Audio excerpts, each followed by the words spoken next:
Hello everybody, and we finished the last lesson, vocabulary song grammar 1 and vocabulary 2 and grammar 2. Right now in this lesson we have the rest of the exercises we will do, and then we finished our unit, Wonders of the Natural World.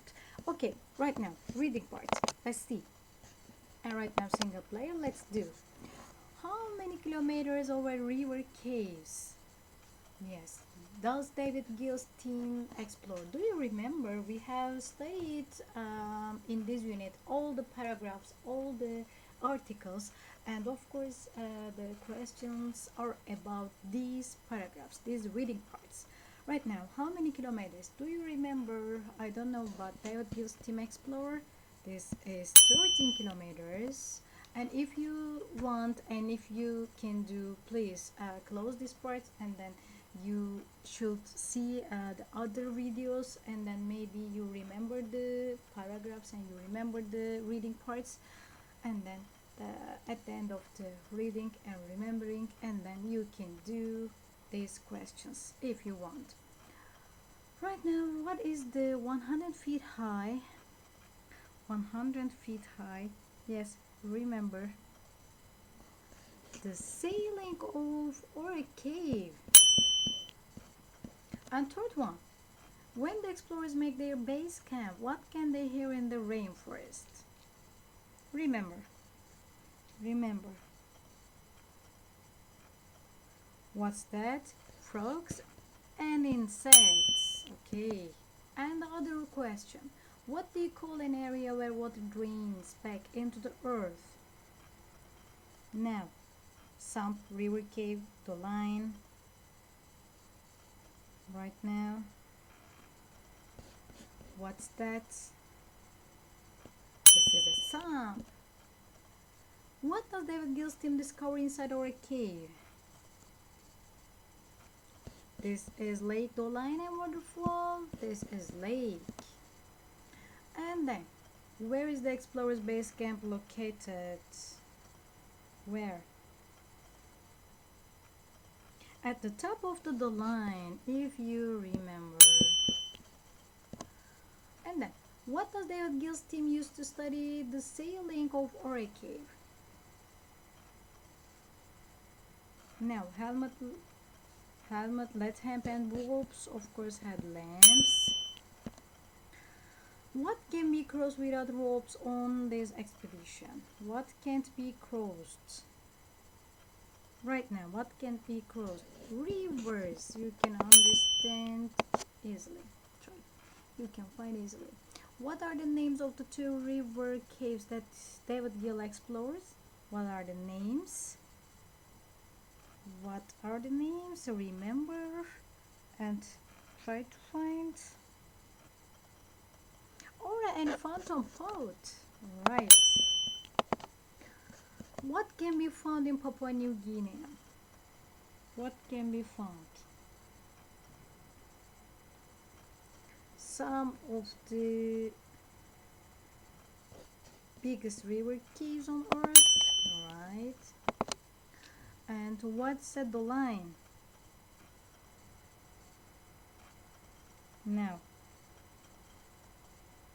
Now try to find and try to see what's at the line.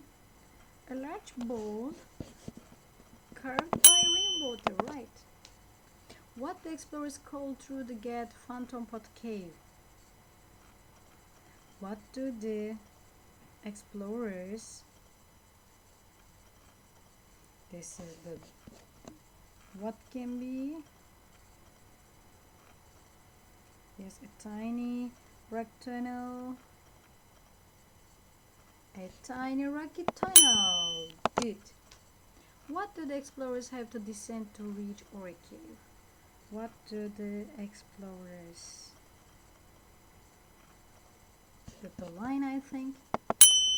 And then, what cave has got the largest natural crystals on Earth? What cave? Remember. Think a little bit. Cave of Crystals in Mexico. And what does David Gill want to Papua New Guinean government to do?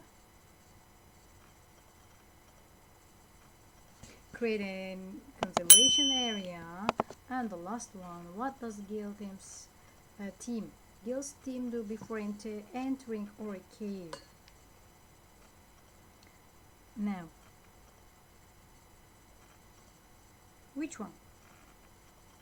Try to remember. What does David Gill's team?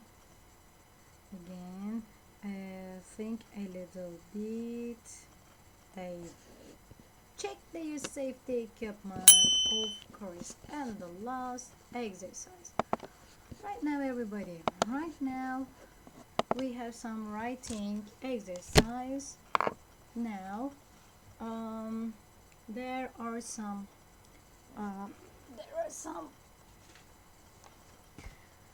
phrases. Right now we try to make an order.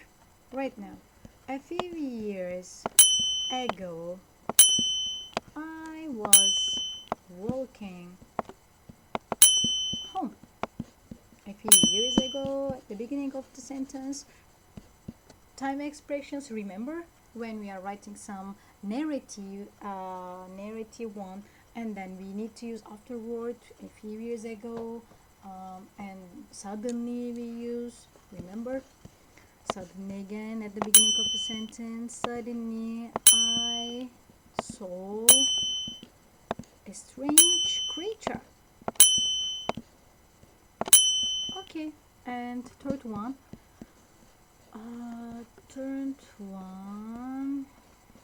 look a little. No, yes, what? It, of course. Oh, I couldn't see it. It made me. It made me nervous and a little scared. The next one, I looked at it closer. Then should be, yes, at the beginning, and then the creature seemed to look at me.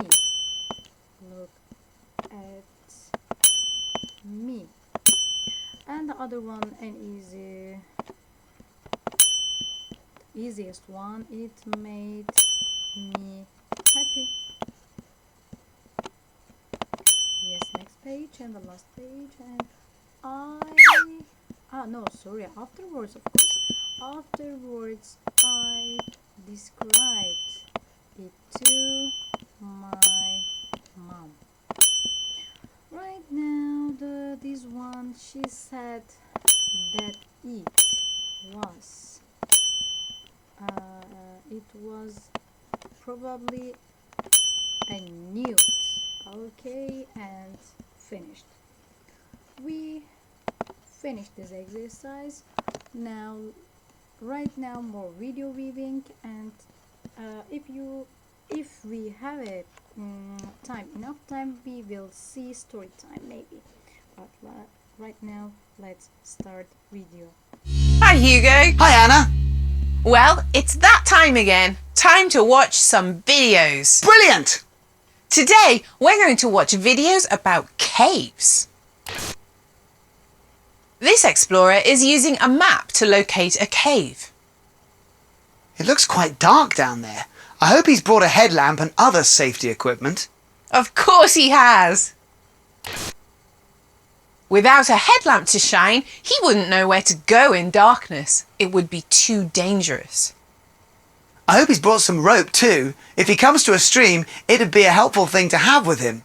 It would make crossing the stream much safer. Not only that, but he can also use rope to lower himself slowly over slippery rocks. Good idea. But that looks a little bit dangerous. I hope he doesn't trip over anything by accident. I don't think there are any doctors down in that cave. No, there certainly aren't. Caves can be beautiful places though. Wow! Stalactites, stalagmites, columns. Amazing! Yep, absolutely amazing. But, as they say, all good things must come to an end. The explorer eventually has to leave. So he ascends back to the entrance and leaves the cave. Fascinating. Caves are incredible places, aren't they? Yes, they most certainly are.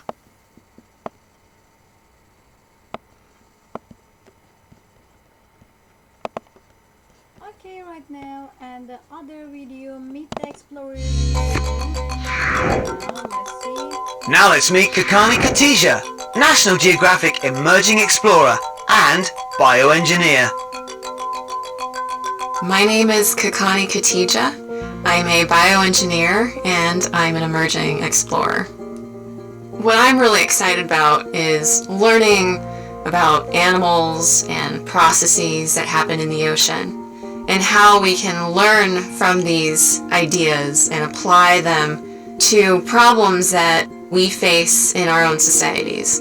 For example, one of these solutions is trying to learn how to design underwater vehicles based on what jellyfish do.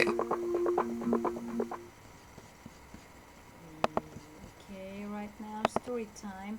And yes, we have enough time. Let's see. Are you ready for a story? This story is called The Shark King's Cave. It's a folktale from Hawaii. Punya and his mother sat on a cliff up above the sea and looked down.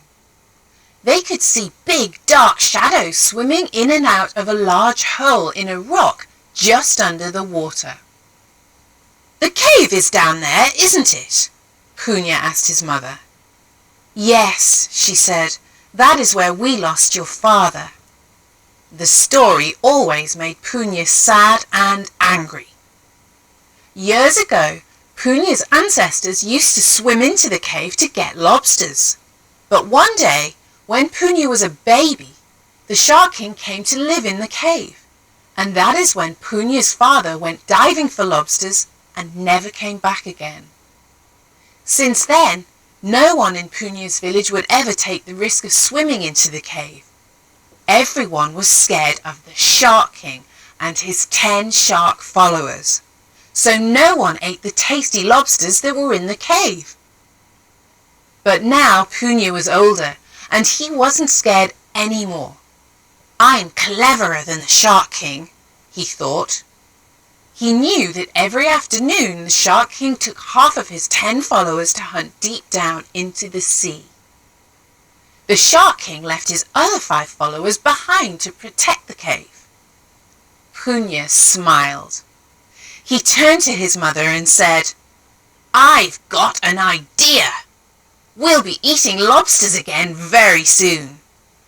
The next day, Punya filled a sack with rocks. It was almost too heavy to carry. Punya threw the sack over his shoulder and climbed up to the cliff up above the Shark King's cave. He could see 5 shark fins sticking out of the water below. The Shark King was not there. He was off hunting with 5 of his followers. The remaining 5 followers stayed behind to watch the cave. "Come and get your lunch," Punya called. He walked to a part of the cliff a long way away from the cave mouth and threw the sack into the water. It landed with a big splash. The 5 sharks thought the splash was a big jumping fish and they swam out of the cave to eat it. While the sharks were distracted, Punya jumped into the sea and swam as fast as he could, descending into the underwater cave. Once he was in the cave, he saw lots of really big and tasty-looking lobsters all around him. He carefully picked the 2 biggest ones up and swam out. He jumped out of the water just as the Shark King returned from his hunt. Punya held up the lobsters and shouted, "Ha ha, Shark King! Look who's got your lobsters now!" Of course, Punya's laughter made the Shark King very angry. He swam to the 5 followers who were in the cave and screamed at them. "You fools!" he shouted. "You let a silly boy trick you! Leave my cave and don't ever come back again! The Shark King chased them away. Punya brought the lobsters back home. He and his mother cooked them and had a wonderful dinner. It was the first time Punya had ever eaten lobster, and it tasted delicious. I will bring you lobsters all the time from now on, he said to his mother, just as my father did. You'll see. The next day, Punya tricked the sharks again. This time he found a basket that was almost as big as he was. He filled the basket with coconuts and covered them with cloth and rope. Then he used ashes from a fire to colour everything black. The basket looked like a big fat seal. Punya dragged the basket up to the cliff. Again, the Shark King was away hunting. He left his remaining followers protecting the cave. Punya threw the basket into the sea and it floated near the top. It looked just like a seal. Look, a seal! Shouted the 5 sharks as they swam after the basket. While the sharks chomped on the coconuts, Punya dived into the cave and took 2 more beautiful lobsters. Again he reached the land just as the Shark King was returning from his hunt. Ha ha, Shark King! Punya screamed. I tricked you again! Punya waved the lobsters in the air. Then he went home to eat them with his mother. This made the Shark King even angrier than before. He chased away his last 5 followers, shouting, Go away and never come back! I'll protect my cave myself! The next day, Punya went back to the cliff. He could see the shadow of the Shark King, who was hiding near the cave's mouth. You think you can catch me, Mr. Shark King, said Punya, but I've got a special plan for you. Punya went back to his house and filled a big rucksack with a strong wooden board, 2 fire sticks and a straw mat. Punya put the rucksack on and walked back to the cliff. Then he dived into the water right by the cave where the Shark King was hiding. Aha! cried the Shark King. Now I've got you! The Shark King opened his giant mouth to catch Punya, but as he was about to close it, Punya put the wooden board between the shark's giant jaws, where it got stuck. The Shark King could not close his mouth.